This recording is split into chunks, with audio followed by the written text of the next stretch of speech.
(2023년 5월 11일) 식당산 안테나 방송국 마을이 보이는 방송 시작합니다.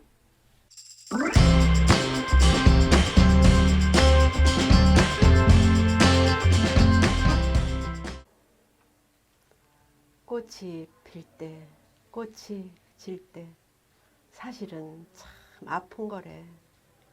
나무가 꽃을 피우고 열매를 사실은 참 아픈 거래.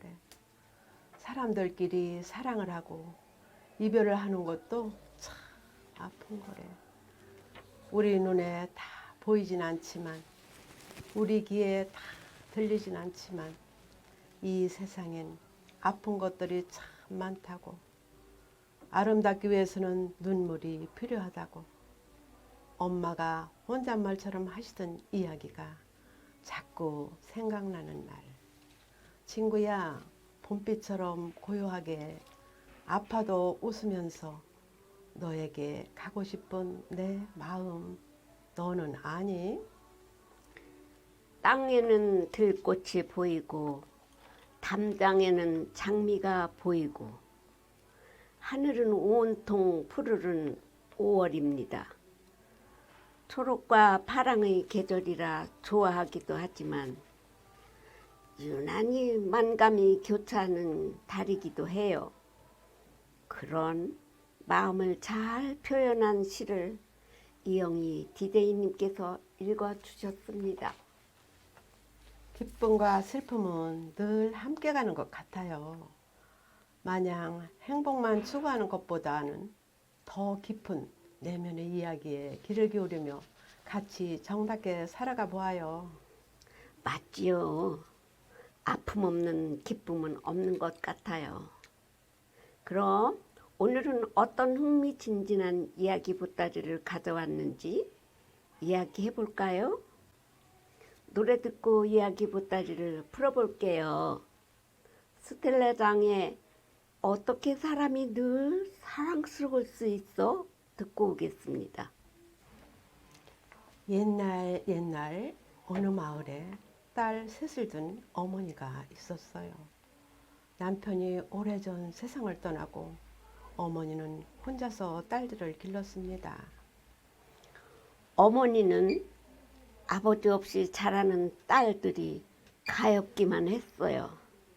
그래서 아버지 목까지 정성을 다해 딸들을 보살피며 키웠지요. 어느덧 딸들이 모두 시집갈 나이가 되었어요. 어머나, 벌써 우리 애들이 이렇게 컸구나. 어머니는 다 자란 딸들이 자랑스러웠지요. 하지만 딸들을 결혼시킬 생각에 서운한 마음도 없지 않았어요. 모두 시집을 가버리면 나는 애로워서 어쩌나? 그래도 어머니는 서운한 마음을 누르고 딸들을 결혼시켰어요. 딸들을 한 명씩 시집 보낼 때마다 땅을 팔고 소도 팔았지요. 그렇게 딸들을 다 시집 보낸 어머니는 허름한 오두막 한 채만이 남았습니다. 그럼에도 불구하고 어머니는 오직 딸들 걱정에 밤낮으로 기도만 했어요. 하느님, 우리 딸들이 잘 살 수 있도록 도와주세요. 그렇게 세월이 많이 흘러 어머니 머리는 서리가 내린 것처럼 하얗게 새었고 이도 다 빠져버렸습니다. 어머니는 너무 늙어 몸도 제대로 가눌 수가 없어 밥도 해먹을 수가 없었어요. 배는 고프고 먹을 것도 없고 내 곁에는 아무도 없구나. 어머니는 너무나 서글펐어요. 이렇게 지내던 어느 날 그래, 우리 큰딸은 잘 지내고 있겠지.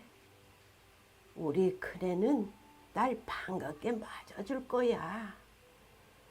어머니는 큰딸네 집으로 향했어요. 어머니, 웬일이세요? 큰딸은 어머니를 반갑게 맞아주었어요. 오랜만에 만난 어머니를 위해 닭도 잡아 상을 잘 차려주었답니다. 역시 내 딸이야. 왜 진짜 딸과 함께 살 생각을 못했지? 어머니는 큰딸 집에서 마음 편히 지냈어요. 며칠이 지나 아침상을 차려온 딸의 말에 어머니는 그만 숟가락을 들지 못했어요. 어머니, 언제까지 계실 생각이세요? 그만 집으로 돌아가셔야 하지 않아요? 어머니는 어찌해 좋을지 고민했어요. 다시 집으로 돌아갈 생각을 하니 눈앞이 캄캄해졌어요. 밥도 짓지 못하는 늙은 몸으로 혼자 살 수 없다고 생각한 어머니는 국리 끝에 둘째 딸에게로 가기로 했습니다. 역시나 둘째 딸도 어머니를 아주 반갑게 맞아주었어요. 어머니, 어서 오세요. 하지만 며칠이 지나자 둘째 딸의 태도도 달라졌습니다. 어머니, 왜 그렇게 밥을 흘리세요? 가만히 계시지 말고 마당이라도 좀 쓸어요. 둘째는 어머니에게 눈치를 주기 시작했어요. 추운 겨울인데도 어머니 방에 불도 제대로 넣어주지 않았답니다. 내가 너무 늙어 이런 대우를 받는구나. 앞으로 어찌해야 하나. 셋째 딸을 생각했지만 큰 딸과 둘째 딸처럼 부담스러워할까 걱정하다가 어머니는 셋째 딸의 집으로 향했어요.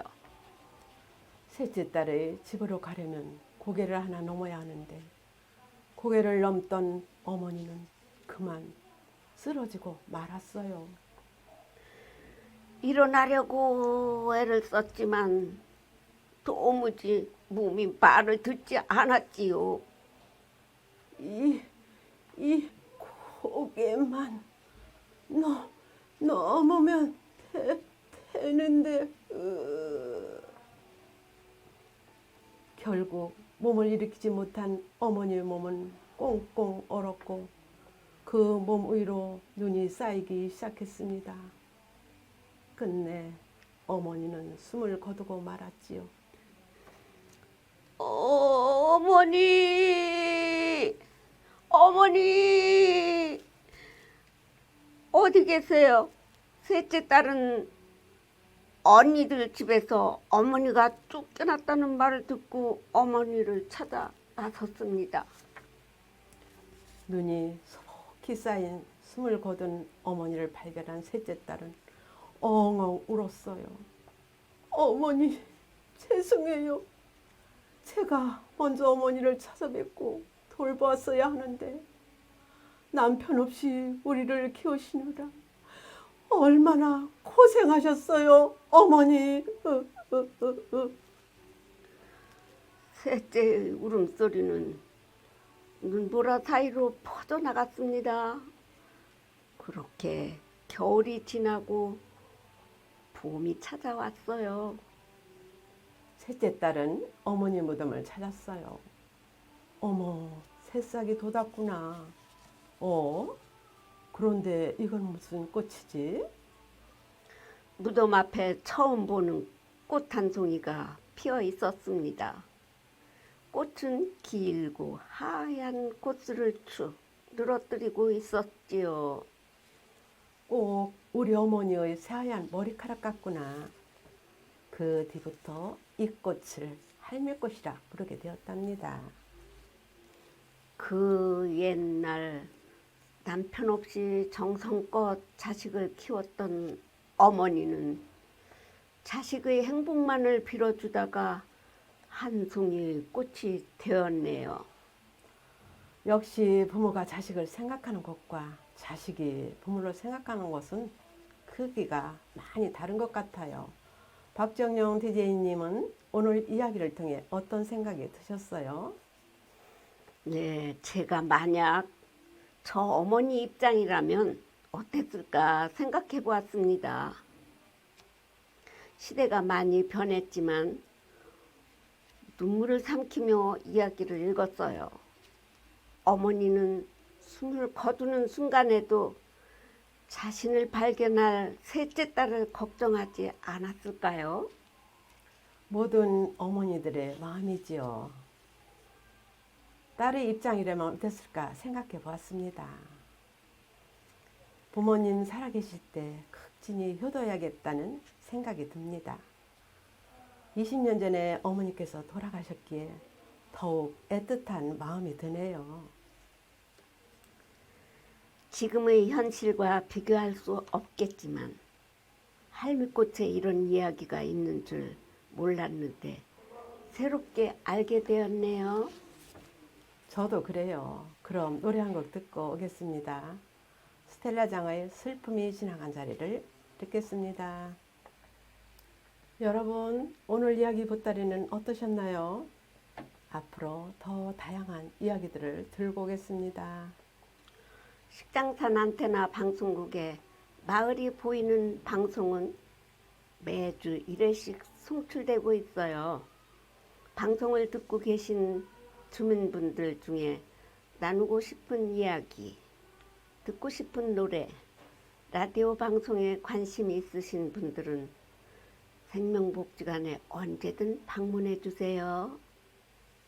방문이 어렵다면 283-9191 전화로도 가능합니다. 방송을 들으시는 주민들의 마음이 지금의 계절처럼 푸르르길 바라며 지금까지 식장산 안테나 방송국 이야기 보따리의 이형이었습니다. 저는 박정용이었습니다. 오늘은 스텔라장의 노래로만 방송을 꾸며보았습니다. 듣고 싶으신 곡이 있으시면 언제든 연락주세요. 마지막 곡으로 스텔라장의 삐에로는 우릴 보고 웃지를 들으며 마무리하겠습니다. 오늘도 청취해 주셔서 감사합니다.